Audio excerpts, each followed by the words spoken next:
அரசியலுக்கு வந்ததுக்கு அப்புறமும் சரி, ஆட்சி அதிகாரத்துக்கு வந்ததுக்கு அப்புறமும் சரி, ஒன்னே ஒண்ணு சொல்ற, எழுதி வச்சுக்கோங்க.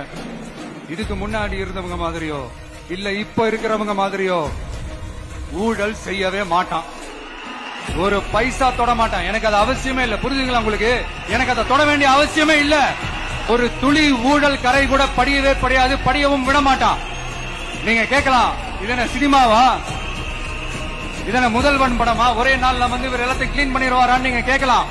ஓகே, பிராக்டிகலா அது பாசிபிள் இல்லதான். But it is a process, right? It is a process. இப்படி எதுக்குமே ஆசைப்படாத ஒருத்தன் அரசியலுக்கு வர்றான் அப்படின்னா, அவன் கண்ணு முன்னாடி ஏதாவது ஒரு தப்பு நடக்குது அப்படின்னா, அவன் கண்ணு முன்னாடி ஏதாவது இந்த மாதிரி ஒரு ஊழல் நடக்குது அப்படின்னா, அதை பார்த்துக்கிட்டு அவன் சும்மா இருப்பான்னு நினைக்கிறீங்க? அதனால இந்த தீய சக்தியா இருக்கட்டும், இந்த ஊழல் சக்தியா இருக்கட்டும், ரெண்டு பேரும் தமிழ்நாட்டை ஆண்டவை கூடாது. அப்படிப்பட்ட இந்த கட்சிகளை உண்மையா தில்லா எதிர்க்கிற அந்த கட்ஸும் கெத்தும் நம்ம கிட்ட மட்டும்தான் இருக்கு. அதனால நீங்க என்ன சூழ்ச்சி நம்ம மேல பண்ணாலும், என்ன அழுத்தம் நீங்க கொடுத்தாலும், இந்த அடங்கி போறதுக்கோ, இந்த அண்டி பொழைக்கிறதுக்கோ, இல்ல இந்த அடிமையா இருக்கிறதுக்கால நம்ம அரசியலுக்கு வரல.